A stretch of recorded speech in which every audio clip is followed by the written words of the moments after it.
Hi there, Tom here. Welcome to my channel. This video today is obviously expanding on my last video, which I talked about binge eating, and I gave you 8 tips on how to ameliorate binge eating. These are some more tips, and these are off the top of my head, so not written down like in the last video. You can probably tell I was reading, I was constantly doing this. But this video, I haven't got anything written down, so I'm going to talk just normally at the camera for a bit, and hopefully you learn something. The fly just buzzed past. Okay. Anyway, moving on from that, the first thing I wanted to talk about was, so there's a book I linked in the last video, which I'll try and link in this one too. I'm doing this on an iPad, so you have to forgive me. It's not the most best edited, as you can tell, because it's now been a minute, I'm still rambling on. And it's called 13 Habits of Mentally Strong People. It's a really great book. There's some great tips in there that will really help out with things. And I think there's like some really good framing of certain things in there. So these are all mostly from there, to be honest with you. So the first thing I wanted to talk about was taking back control. When I say taking back control, not in terms of like Brexit, because obviously there's no racist undertones here. Controversial. But basically, taking back control of yourself. So first things first, there's this thing called locus of control. So you have an external locus of control and an internal locus of control. People who have like a very external locus of control will say something like, oh, well, someone else applied for that job and that's why I didn't get it because they were obviously better than me. It's out of my control. Or they might say something like, oh, I hurt my toe today because something in the universe is trying to, hurt me today. Or someone with an internal locus of control will be, oh, I hurt my toe, that was stupid. Oh, well, I want to try to avoid doing that again in the future. Also, the internal locus of control person will be like, oh, well, obviously it wasn't good enough in that interview. That's why I didn't get the job. So those are two types of control, and everyone says, oh, internal is surely better, right? Not necessarily. You have to be familiar with both of them, really. So there's this thing called bilocus of control. So that's having a good balance of the two. So you have to sit back and say to yourself, well, which one of these things, what things in my life can I actually control, from an internal sort of side of things, and what is external? And I found my binge eating, the biggest thing I was doing, I was externalizing my binge eating. So then what I was doing was I effectively was saying, I've had a bad day today, people have been shitty to me, therefore I should give myself something to eat. Or, I'm really bored today, I have a binge eating disorder, so I need to go eat something. But the truth, worries. But the truth is, when I looked at it myself objectively, this is just me speaking on behalf of myself, not on behalf of you, maybe it's something to think about. I said to myself, you know what? I think that actually I am forcing myself to binge. And it's true, I was doing that. I was forcing myself to binge because I was saying to myself, oh, I'm bored today, so I should go eat something. I'm happy today, so I should go eat something. And I realised actually no, that's the wrong thing to do. And I think in lockdown especially, I think obviously now people are in local lockdowns and that's really sad, and it's a terrible virus and it's ruining everything at this current point in time. And it's probably exacerbating eating, there's a hair on my head, sorry. And it's probably exacerbating people's eating disorders, and I think that's true for a lot of people out there. And I think if only you know when you want to change, and I guess if you're watching this you are someone who wants to change. So you have to then say to yourself, so what do I control in my house, in my flat?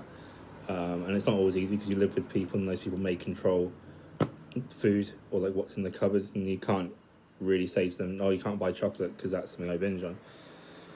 What you say to yourself is, I'm making a conscious choice today to not eat that. Or I'm making a conscious choice to stick to my caloric deficit. Or I'm making a conscious choice today to say to myself, I'm making some rules today. So I made some rules, for example, now in front of the television, I'm allowed to have 2 snacks, protein shake and popcorn. Those are 2 things I'm allowed to have in front of the TV. Nothing else. If I want some crisps, I've got to stand in the kitchen and eat them. I've got to sit at this table and eat them. I can't sit in front of the TV and eat them. And interestingly enough, the desire to eat them goes away. And then you start to really enjoy the things that are healthier for you. So for my case, the protein shake and the popcorns, but I have at night time a casein protein shake and just some popcorn that I usually throw some salt and paprika on because that's quite nice.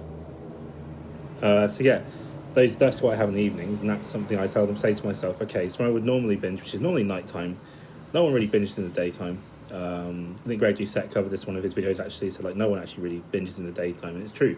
I think it's totally true. I don't binge in the daytime. No, daytime I couldn't give a crap. But as soon as nighttime, as soon as it gets dark outside, I'm like, all right, then time to eat some grub, man. But actually, do you know what? Since I've had these rules to myself, the binge eating has been reduced. Yesterday I stuck to my caloric deficit. Not gonna lie, days before that I'd slipped a lot, and I think I slipped a lot because I was not looking after myself properly, and I was externalizing my locus of control. So yeah, read up on locus of control, I would say, and focus on what you can control and what you can't control. For example, you can control what you put in your mouth, but you can't control what the government does with lockdown guidelines. So you have to say to yourself, like, accept the fact that I can't control that.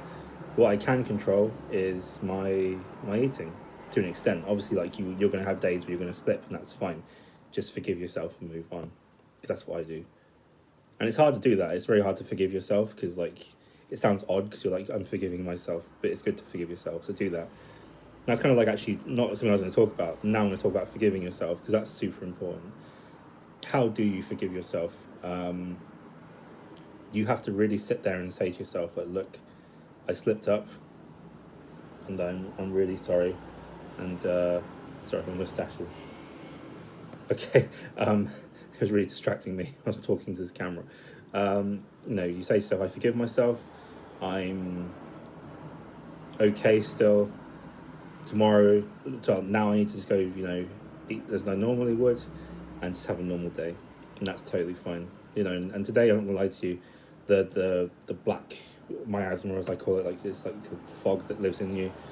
It's been rising up today, and it's making me want to binge, but I'm not going to do it. So I'm making a conscious choice not to do it. So I want to lose weight, I want to be healthy, and I want to live a damn long time. Because the truth of the matter is this: I need to stay healthy for a long time, for the sake of people that I love, for the sake of people that I care about. And, one day I want to have kids and a family. I want to be around for them for a long time too. I want to be in good shape so I can kick my daughter's boyfriend's ass or girlfriend's ass. Sorry, I wouldn't do that really. that's a lie. But what I mean is I want to be in good shape. I want to be around for everything, graduation and stuff like that. But I don't have kids. Just to clarify, I don't have children right now or a partner. Anyway, so that's that, forgiving yourself. The last thing I wanted to talk about was, I think I talked about rewarding yourself in the last video. I feel like I could talk a bit more about that. So when it comes to rewarding yourself, the important thing to remember is this: there are things that you can do that are rewarding. So for example, you could write down a goal and put it in your kitchen, like I've done. I've got a little notice board in my kitchen. I've got lose 10 kilos on there. That's what it says, lose 10 kg. Then after, when that's done, when I lose 10 kg, I'll tick that, put a new sign up with the same rules in it, because the rules are written up there as well, so I know the rules are there. That's another thing with binging too, when you make the rules. I put on the rules, I wrote a date down, and I wrote in quote marks, is the last day. Because you always say that to yourself when you binge, this is the last time I'm doing this, especially if you're caught in like a loop. And I wrote it down to remind myself that day was the last day. And that's a good thing to have written down somewhere. Put it in your wallet if you haven't got like a kitchen that's your own, or put it in your bedroom, or wherever you need to put it somewhere. But just have that there, just to remind you that was the last day. So that might help in just helping you build. It's like Alcoholics Anonymous. You have like a chip when you get like your 2 a year. It's kind of similar to that, because it's addiction. It's a food addiction. That's ultimately what we have. If you're watching this for binge eating in particular, this is quite an interesting thing. This channel was supposed to be about fitness, and I've actually moved into the ED side of things, which I'm actually kind of happy to talk about, because I think it's important for me. Actually, it's got quite a cathartic effect, and I think I would encourage you to do something, find something that makes you feel cathartic. So if talking to someone you love about it helps, do that, if they're willing to listen, obviously. If making a YouTube channel helps, do that. Making videos for yourself to watch later on, do that. Just do something to help you feel some catharsis. Let it out your body, because like sometimes it's all to do with like emotions. Like for me, my binge eating had always been there. Like it'd been there before I was depressed. I got quite severely depressed about 11 years ago.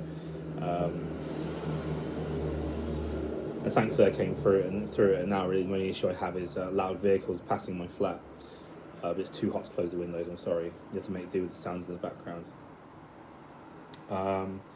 Yeah, so once I got through when depression hit, it was much worse. So like, it's acknowledging your emotions, and if you do need help, go and seek help.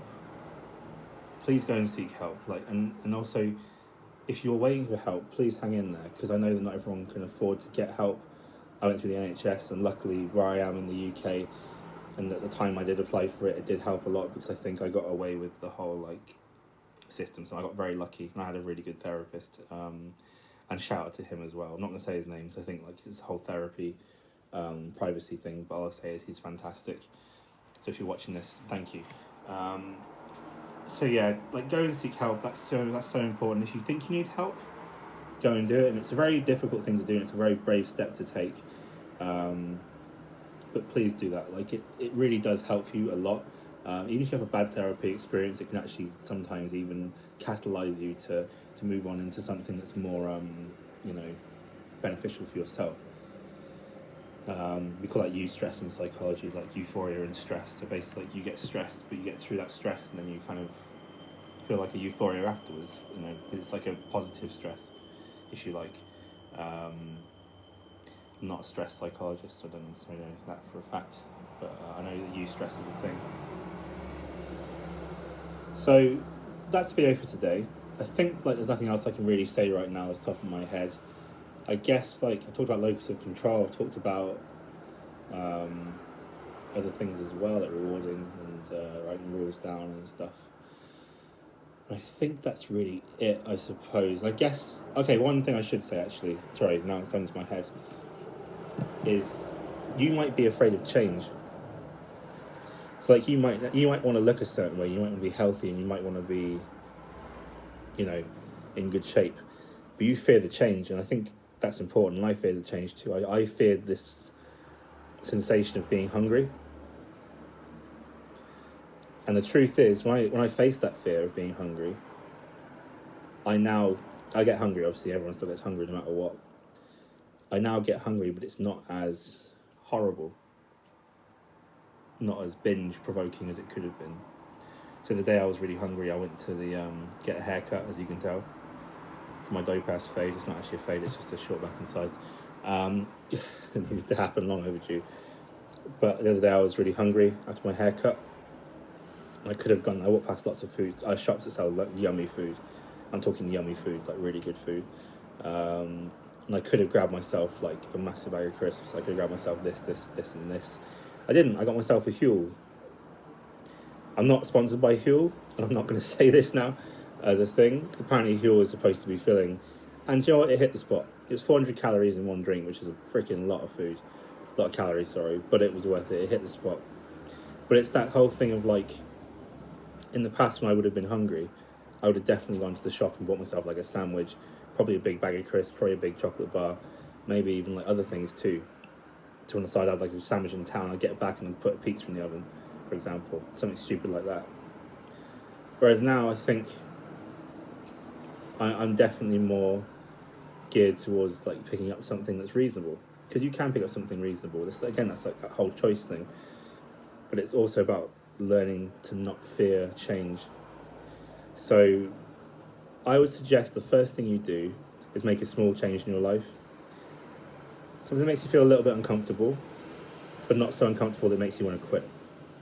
So for me, one of my big changes was making sure my flat stays clean all the time, which isn't actually that hard. It sounds harder, it's not very big, it's not a massive flat.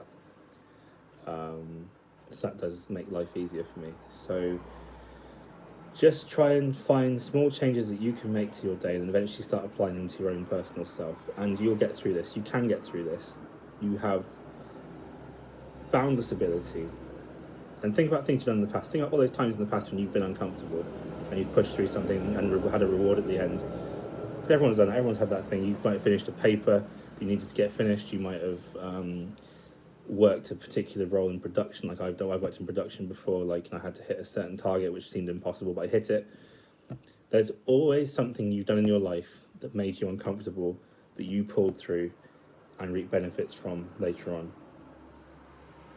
or the sense of achievement you had. And I think this is what this is about. So if you've got an eating disorder, binge eating disorder in particular, so I'm talking on behalf of myself, and other people with this condition, but maybe other eating disorders too, could benefit from this.